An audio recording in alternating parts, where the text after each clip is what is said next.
Ford tractors once ruled American fields, but not every machine was a success story. Some promised groundbreaking power, futuristic features, and game-changing designs, only to crash and burn in spectacular fashion.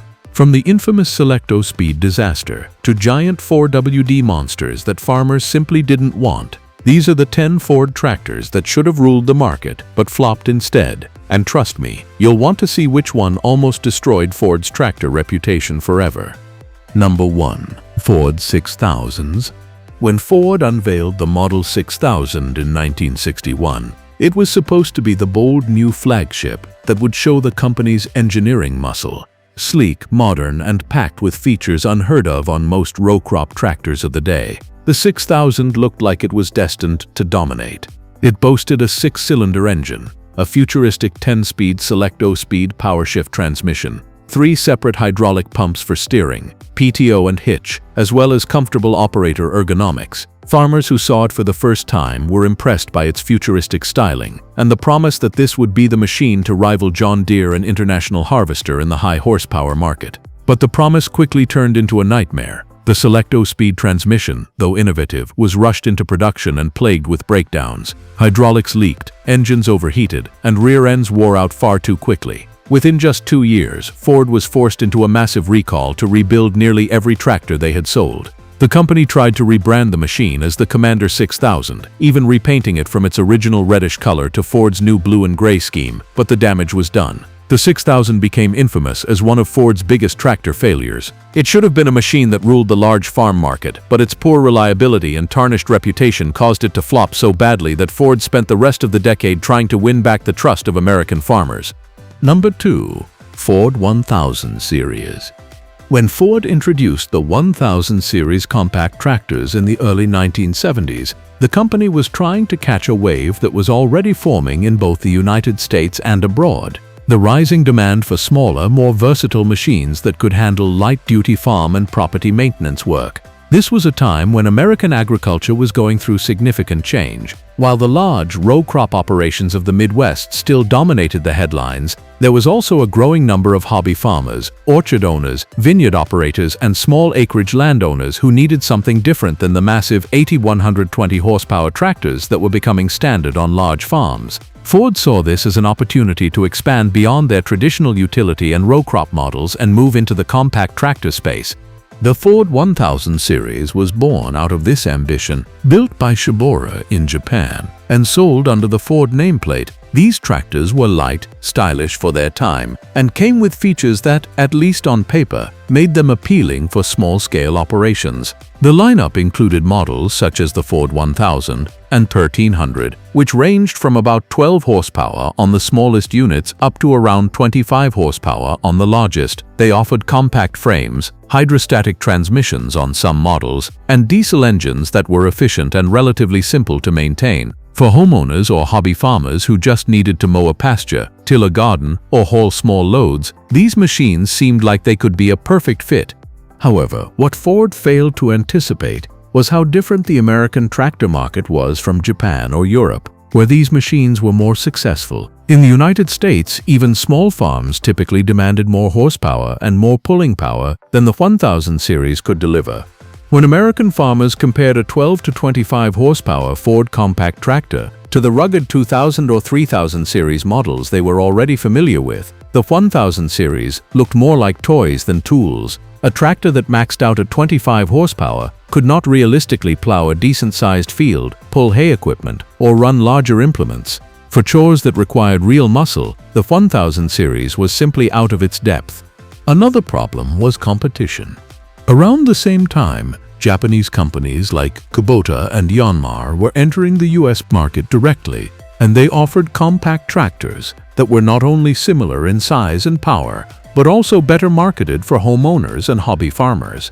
Kubota, in particular, quickly became the face of compact tractors in the US, and Ford's 1000 series looked like a late, half-hearted attempt to follow a trend rather than lead it. On top of that, Ford's own mid-range tractors, like the 2000 and 3000, were priced close enough that many farmers simply chose to step up to those instead of buying something underpowered.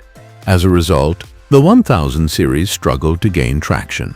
Farmers laughed at their small horsepower ratings, serious agricultural buyers ignored them, and hobby farmers gravitated toward Kubota and Yanmar instead. By the mid-1970s, Ford quietly pulled the plug on the 1000 series in the US market. While these compact tractors continued to sell better overseas, in America they went down as a flop. Looking back, the 1000 series should have been Ford's entry into a growing niche that in time became one of the fastest-growing segments of the tractor industry. Instead, Ford surrendered that ground to competitors, and the lost opportunity still stands out as a major misstep in their tractor history. Number 3. Ford 4000. When Ford rolled out the 4000 series in the early 1960s, it was supposed to be the perfect mid-sized tractor for America's farms. Rugged, modern, and versatile, it was marketed as a step up from the popular 801 series and aimed to compete head-to-head with John Deere's and International Harvester's mid-range offerings. But there was one feature that promised to make it revolutionary and instead nearly doomed it: the Selecto Speed transmission. On paper, this power-shift transmission was a marvel of engineering. With 10 forward speeds and 2 reverse, it allowed operators to shift on the go without using a clutch, something unheard of in an era when most farmers were still wrestling with gear sticks and clutches. Ford promoted it as the future of farming: faster, smoother, and more efficient. Early ads claimed that the Selecto Speed would save farmers time, reduce fatigue, and make fieldwork easier than ever before. But reality told a different story. The Selecto Speed was rushed to market before its reliability was fully tested. Breakdowns became common, gears slipped, clutches burned out, and the complicated hydraulic system often failed. Farmers who had invested in these expensive machines found themselves stranded in the middle of fields, waiting weeks for parts and repairs. Many Ford dealers weren't properly trained to service the new transmissions, which only fueled frustration. Word spread quickly across rural America. The SOS in Selecto Speed might as well have stood for Save Our Souls.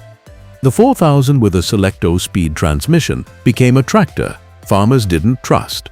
Even though Ford later improved the transmission and fixed many of the early problems, the damage to its reputation was done. Buyers either avoided the Selecto Speed altogether or jumped ship to Deere and IH, whose gear drive tractors were slower but reliable.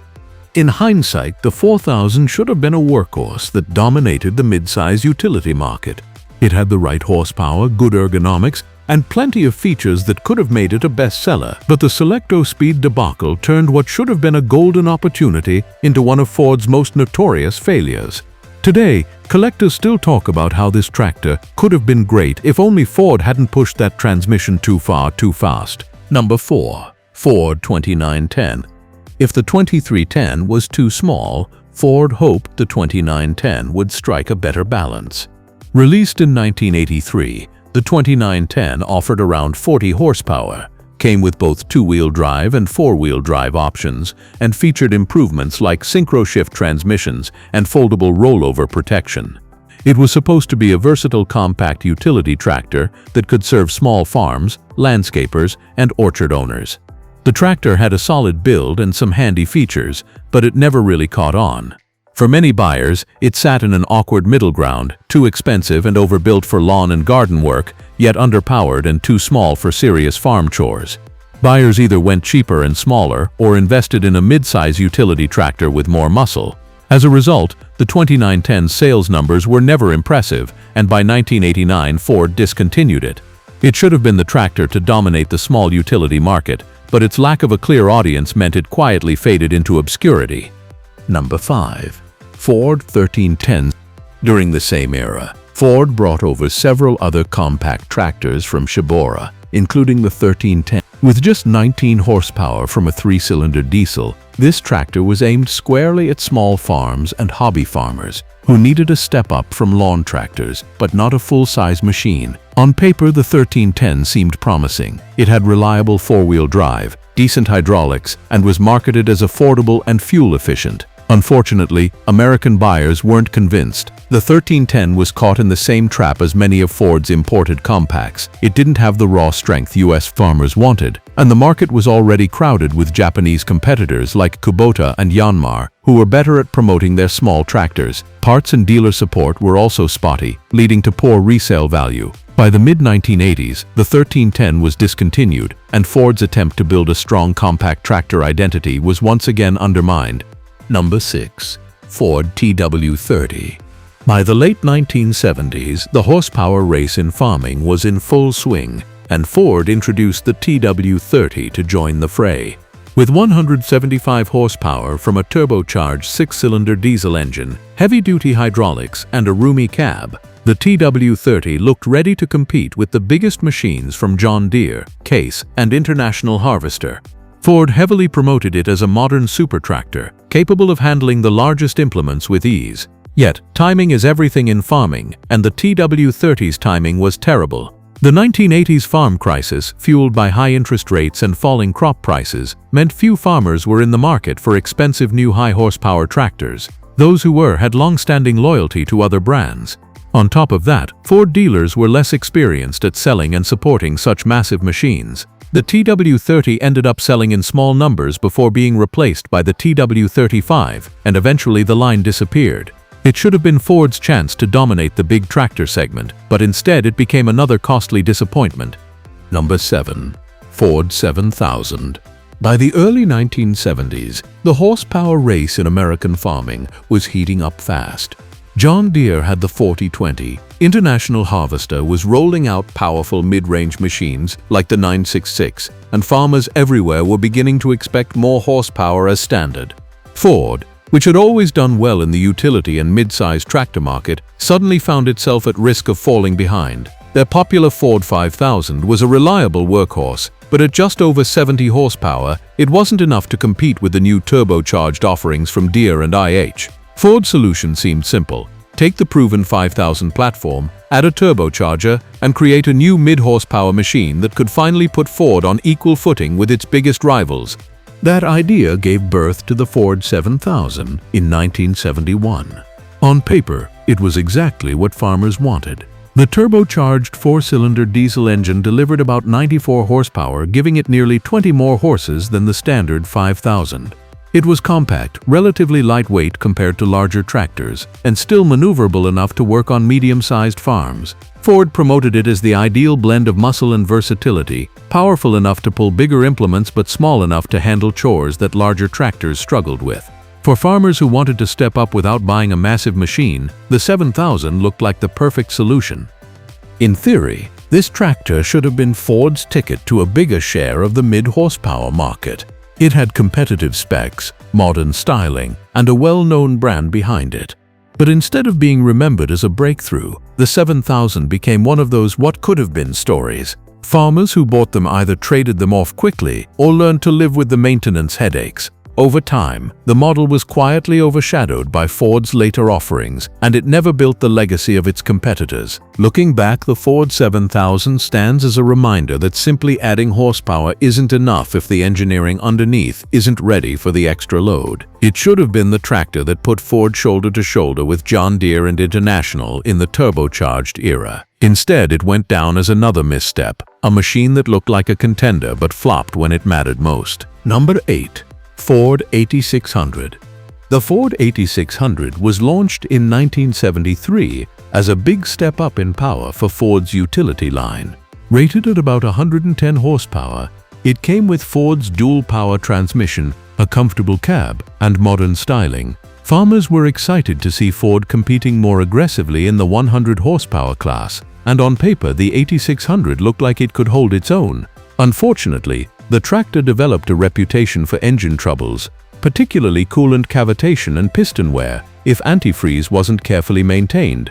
These reliability issues tarnished its image, and combined with the fuel crisis of the mid-1970s, many farmers chose to wait or buy from competitors. By 1976, Ford replaced it with the 9700, quietly moving past the 8600's problems. It could have been a game-changer for Ford's mid-range lineup, but design flaws and bad timing meant it fell short. Number 9. Ford 9600. Launched alongside the 8600, the Ford 9600 offered even more power, around 135 horsepower, and became Ford's first turbocharged tractor. With its bold styling, intercooler, and heavy-duty build, it was supposed to be a symbol of Ford's engineering progress. It had the muscle to compete with the big boys, and it came with plenty of optional features like dual wheels and cab comfort. Yet, despite its solid specs, the 9600 never really captured the market.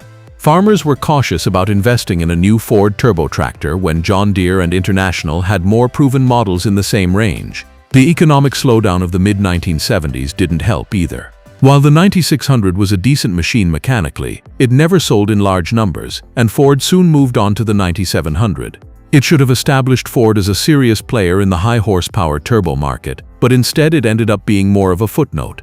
Number 10. Ford 5000 Diesel.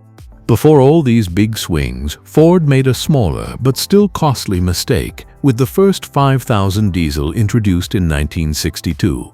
While the gasoline version of the 5000 produced about 69 horsepower, the diesel version barely made 51 horsepower, which was underwhelming even by early 1960s standards. Ford promoted it as a modern and efficient tractor for the times, but most farmers quickly realized it was underpowered compared to competitors. Its short production run of just 2 years is evidence of how little traction it gained in the market.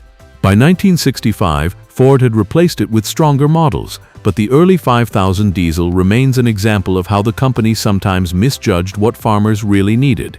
It should have been a reliable workhorse for the new era of diesel farming, but instead it became another model that flopped almost as soon as it launched. So there you have it, 10 Ford tractors that could have changed the game, but instead ended up as cautionary tales in farming history. Some were too advanced for their time, some were underpowered, and others just came out at the worst possible moment, but each one left a mark on Ford's legacy. Which of these tractors do you think was the biggest flop? Drop your thoughts in the comments below. Don't forget to hit that like button, subscribe for more farming history and tractor deep dives, and we'll see you in the next one.